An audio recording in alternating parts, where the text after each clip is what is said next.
Tamil star Dhanush, king Nagarjuna, national crush Rashmika Mandanna నటిస్తున్న pan India movie Kubera. Sekhar Kammula దర్శకత్వం వహించిన ఈ చిత్రాన్ని అమిగోస్ క్రియేషన్స్ ప్రైవేట్ లిమిటెడ్తో కలిసి ఎస్విసి ఎల్ఎల్పి పై సునీల్ నారంగ్, పుస్కూర్ రామ్మోహన్ రావు నిర్మిస్తున్నారు. ఈ చిత్రం భారీ అంచనాల మధ్య తెలుగు, తమిళం, హిందీ, కన్నడ, మలయాళీ భాషల్లో జూన్ 20న విడుదల కానుంది.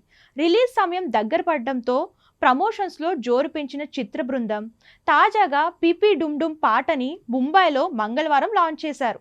ఈ ఈవెంట్లో పాల్గొన్న అక్కినేని నాగార్జున మాట్లాడుతూ, కుబేరా నాకు చాలా special film.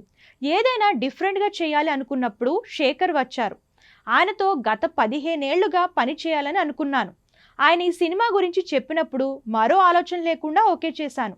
Rashmika power house of talent. ఇందులో తన పర్ఫార్మెన్స్ మిమ్మల్ని అలరిస్తుంది. జూన్ 20న మీరందరూ సినిమా చూసి ఎంజాయ్ చేయాలని చెప్పుకొచ్చారు.